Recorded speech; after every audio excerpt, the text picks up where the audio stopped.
আসসালামু আলাইকুম। সবাই কেমন আছেন? আশা করি সবাই ভালো আছেন। আজ আপনাদের জন্য নিয়ে এসেছি নতুন গল্পের নতুন পর্ব। আশা করি গল্পটি আপনাদের ভালো লাগবে। তাহলে চলুন শুরু করা যাক। পাগলিটা আমাকে খুব বেশি ভালোবাসে। বইয়ের ভালোবাসা প্রতিটা স্বামী আশা করে। তবে আমার বইয়ের ভালোবাসা কোন ধরনের বা কোন লেভেলের তা নিয়ে আমি এখনও ভাবি। হাসি কষ্টের এই ছোট্ট সংসারে সে আমার পুরোটা হৃদয় জুড়ে আছে। প্রেম করে বিয়ে করেছি। প্রেম করার সময়ও তার ভালোবাসা বুঝে উঠতে পারিনি। বিয়ের পরও এখনও পারিনি। আপনারাও কি আমার মতো কনফিউজ বউ নিয়ে? আমি তো পুরোই কনফিউজ। চলুন আজ আপনাদেরকে আমার বউয়ের ব্যাপারে কিছু জানাই। রাগ করলে সে কি করে আমার সাথে। আমার নাম মোহাম্মদ দেলোয়ার হোসেন রিপন। ফ্যামিলিতে মা বাবা আমি আর আমার বিবাহিত স্ত্রী আছে। আমাদের বিয়েটা প্রেম করে হয়েছে। কলেজ লাইফ থেকে প্রেম করছি পুরো 5 বছর। আমার স্ত্রীর নাম নাদিয়া।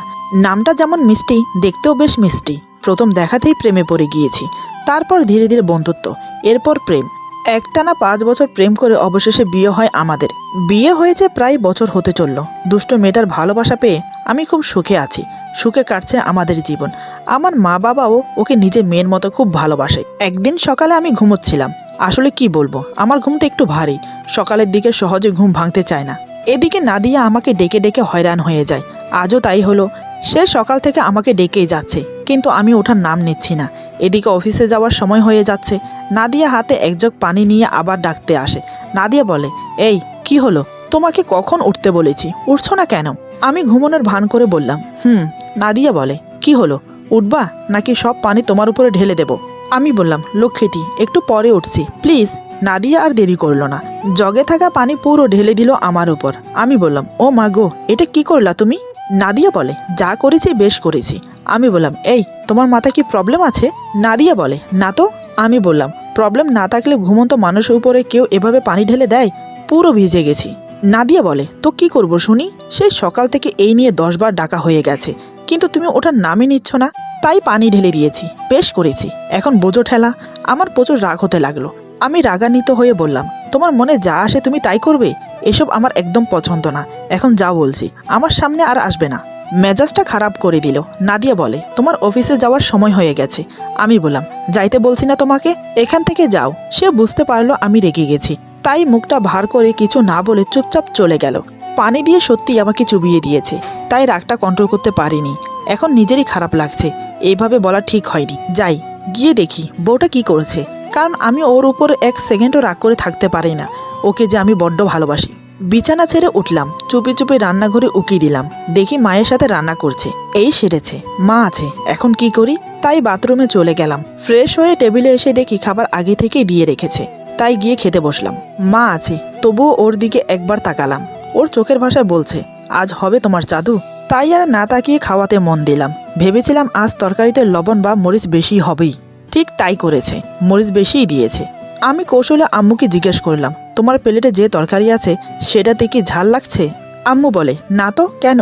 আমি বললাম, না এমনি। মনে মনে ভাবছি, বউ আমার কাজটা ঠিক করলো না। আমাকে যে তরকারি দিয়েছিল রাগে সেটাতে সব মরিচ ঢেলে দিয়েছে মনে হলো। ও জানে আমি ঝাল খেতে পারি না, আবার খাবার ছেড়ে উঠতেও পারবো না। তাহলে তো আরও রেগে যাবে। এখন তো তরকারিতে মরিচ বেশি দিয়েছে।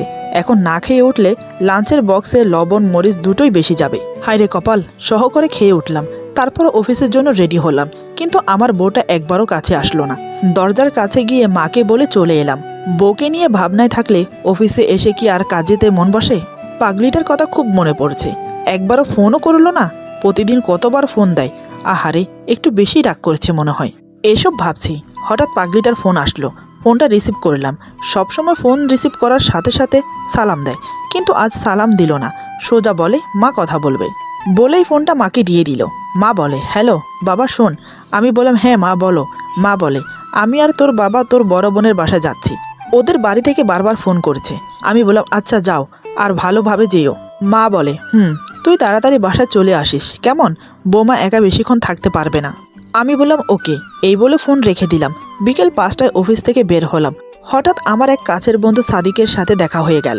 বন্ধুকে পেয়ে ভুলেই গেছি যে বাসায় যেতে হবে। হাজার হলেও বন্ধু বলে কথা। তারপর আবার অনেক দিন পরে দেখা। গল্প করতে করতে কখন যে 7টা বেজে গেছে বুঝতেই পারিনি। এরপর বন্ধুর কাছ থেকে বিদায় নিলাম। বাসায় আসার সময় মনে হলো, আজ তো মা আমাকে তাড়াতাড়ি আসতে বলেছিল। আমার পাগলি বউটা তো একাই আছে, না জানি কি করছে। আর আমার যে কি হবে আজকে কে জানে। এসব ভাবতে ভাবতে বাসার গেটের কাছে চলে আসলাম। দরজায় এসে কলিং বেল প্রেস করলাম। কিন্তু খুলল না। তাই আবার দিলাম, তারপরও খুলছে না। মনে মনে ভাবছি কি ব্যাপার, ঘুমাইয়া গেল নাকি?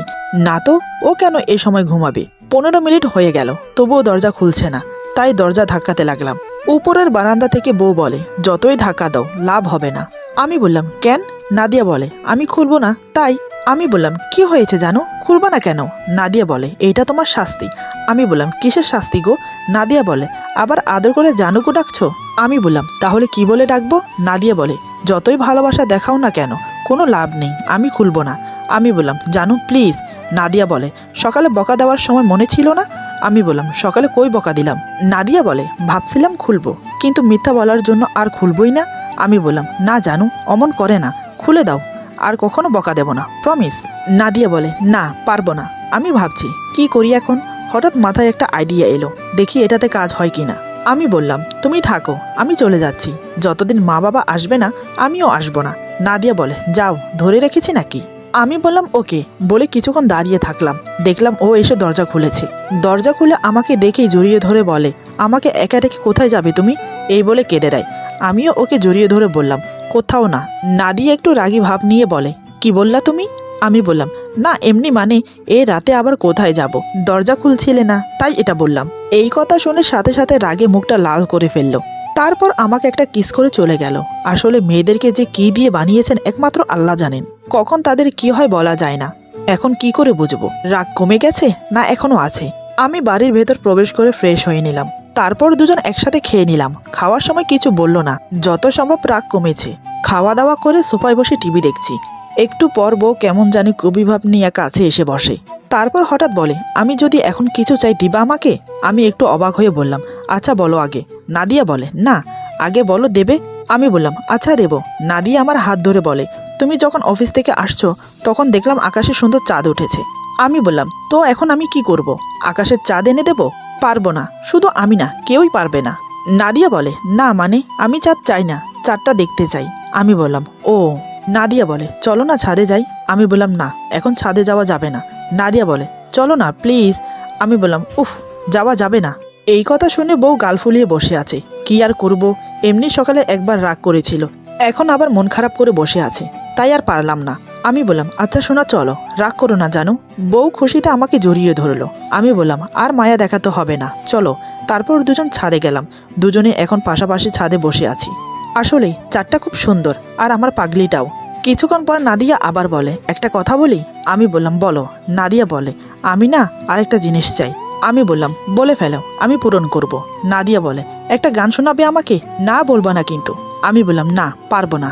নাদিয়া বলে, পারতে হবে, না হলে এক ধাক্কা দেব আর ছাদের নিচে চলে যাবে। আমি বললাম, ও মাইয়া গো, এ কিটা কইবা? এটা তো বউ নয়, যেন মিস ডাইনি। মনে মনে বললাম। নাদিয়া বলে, কি হলো শোনাও। আমি বললাম, নাদিয়া বলে, আচ্ছা শুরু করো। আমি বললাম, আরে ভাই, টিকাটলির উপর নাকি হল খুলেছে, সেখানে নাকি আমার বউ ফিল্ম দেখেছে। নাদিয়া বলে, এটা কি শুনাইলা? মার খাবার ইচ্ছা হচ্ছে তাই না? আমি বললাম, দাও না একটু মায়ের, দেখি কেমন লাগে। নাদিয়া বলে, যা শয়তান, ভালো গান শোনাবা নাকি? আমি বললাম, ওয়েট, মনে করি আমার বউয়ের জন্য কোন গানটা গাওয়া যায়। মনে পড়েছে। আজ তোমার মন খারাপ মেয়ে, তুমি আনমনে বসে আছো, আকাশ পানে দৃষ্টি উদাস, আমি তোমার জন্য এনে দেব মেঘ। দেখলাম পাগলিটা মন দিয়ে আমার কাঁধে মাথা রেখে গান শুনছে। পাগলিটা খুব ভালোবাসে আমাকে, আমি বাসি না তা না, আমিও ভালোবাসি বলেই ভালোবেসে বিয়ে করেছি তাকে। অনেক সুখেও আছি আমরা। গান শুনতে শুনতে পাগলি বউটা ঘুমিয়ে পড়েছে। তারপর বউটাকে কোলে করে রুমে নিয়ে গেলাম আর বিছানায় শুইয়ে দিলাম। বিছানায় শোয়ার সাথে সাথে ওর ঘুম ভেঙে গেল। দু হাতে আমার গলা জড়িয়ে ধরে আছে। সে বলে, আমাকে নিয়ে আসছো কেন? আমি বললাম, তুমি তো ঘুমিয়ে গিয়েছিলে তাই। সে আমার কানের কাছে মুখ এনে ফিসফিস করে বলে, ভালোবাসা দাও। এটা ওর অভ্যাস, যেদিন আমি ওকে একটু বকা দেব সেদিন ওকে ভালোবাসতেই হবে। আমি বললাম, আদর লাগবে আগে বলবে না, তাহলে তো আর ছাদে যেতাম না, তোমাকে আদর করতাম। সে বলে, তাতে কি হয়েছে, এখন আদর করো। আমি বললাম, ঠিক আছে। এমনিতেও আজ আমার বউটা অনেক রাগ করেছে, তার রাগ তো আমাকেই ভাঙাতেই হবে। এই বলে আমি শক্ত করে জড়িয়ে ধরলাম, সেও আমাকে জড়িয়ে ধরলো। আমি তার কানে ফিসফিস করে বললাম, ভালোবাসি তোমাকে, বড্ড বেশি ভালোবাসি, সারা জীবন এভাবে ভালোবেসে যাব, তার বিনিময়ে তুমি শুধু আমার পাশে থেকো। নাদিয়াও আমাকে জড়িয়ে ধরে বলে, আমিও তোমাকে ভালোবাসি। তারপর দুজন একে অপরকে আদর দিয়ে ভরিয়ে দিতে লাগলাম। আমার দু হাত নাদিয়ার পেটে বিচরণ করছে, আমাকে কিস করতে ব্যস্ত সে। আমি আমার ঠোঁট দুটো তার ঠোঁটে চেপে ধরলাম। তারপর গভীর এক চুম্বন এঁকে দিলাম তার ঠোঁটে। একসময় দুজন ভালোবাসায় আবদ্ধ হলাম। এ হলো আমার দুষ্ট বইয়ের ভালোবাসা। বোঝা যায় না কখন কী করে বসে। একসময় সে ঘুমিয়ে পড়ল, কিন্তু আমার চোখে ঘুম নেই। আমি মন প্রাণ ভরে তাকে দেখতে লাগলাম। দেখতে দেখতে কখন যে ঘুমিয়ে পড়লাম নিজেও বুঝতে পারলাম না। আজকের গল্প এখানে সমাপ্ত। আশা করি গল্পটি আপনাদের ভালো লাগবে। যদি ভালো লাগে তাহলে লাইক, কমেন্ট এবং সাবস্ক্রাইব করে আমাদের পাশে থাকুন। পাশে থাকা বেল আইকন প্রেস করে দিবেন, তাহলে আমাদের নিত্য নতুন ভিডিও আপনাদের কাছে পৌঁছে যাবে। বন্ধুদের সাথে বেশি বেশি করে শেয়ার করুন। আমাদের পাশে থাকুন। আল্লাহ হাফেজ।